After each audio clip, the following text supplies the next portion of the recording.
ছোট পর্দার অভিনেত্রী সাদিয়া জাহান প্রভার ব্যক্তিগত ভিডিও ফাঁসের ঘটনায় প্রায় ১৬ বছর পর সরব হয়েছেন শোবিজ অঙ্গনের সহশিল্পী ও নির্মাতারা।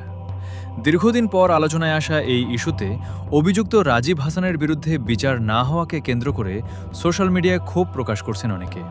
সম্প্রতি এক ফেসবুক লাইভে এসে পুরনো সেই বিতর্কিত ঘটনার প্রসঙ্গ তুলে ধরেন প্রভা। সেখানে তিনি ওই সময়ের অভিজ্ঞতা এবং পরবর্তী সময়ে সোশ্যাল মিডিয়ায় হওয়া ট্রল ও হয়রানির বিষয়ে কথা বলেন। এরপর থেকেই বিষয়টি নতুন করে আলোচনায় আসে এবং শোবিজ অঙ্গনের অনেকেই তার পাশে দাঁড়ান। এ ঘটনায় শুক্রবার দুপুরে রাজীব ও প্রভার বাগদানের একটি পুরনো ছবি শেয়ার করে ফেসবুক স্ট্যাটাস দেন নির্মাতা শিহাব শাহীন। তিনি লেখেন, টাইমলাইনে ছবিটা এলো তাই ভাবলাম বলি। ঘটনাটার পরপরই ছেলেটার সঙ্গে কথা হয়েছিল। জিজ্ঞেস করেছিলাম, তুমি কিভাবে এই কাজটা করলা?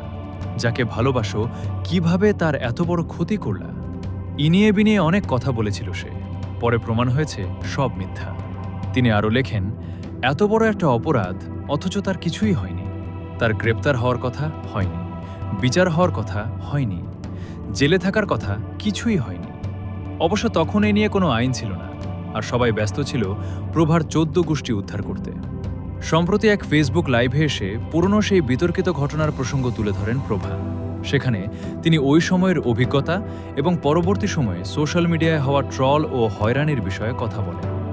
এরপর থেকেই বিষয়টি নতুন করে আলোচনায় আসে এবং শোবিজ অঙ্গনের অনেকেই তার পাশে দাঁড়ান। নির্মাতার ওই পোস্টের পর অভিনেত্রী ফারিন খানও বিষয়টি নিয়ে প্রশ্ন তোলেন। তিনি লেখেন, এই অসভ্য ছেলের কেন কোনো শাস্তি হলো না, এত বড় একটা অন্যায় করার পরেও? এছাড়া অভিনেত্রী সিনথিয়া তার পোস্টে লিখেছেন, প্রভাকে নিয়ে এখন তারকা সমাজ সোচ্চার ১৫ থেকে ১৬ বছর পর। কিন্তু এই প্রভাকেই মিডিয়ার প্রডিউসার ডিরেক্টররা পরে বড় বড় প্রজেক্টে নেয়।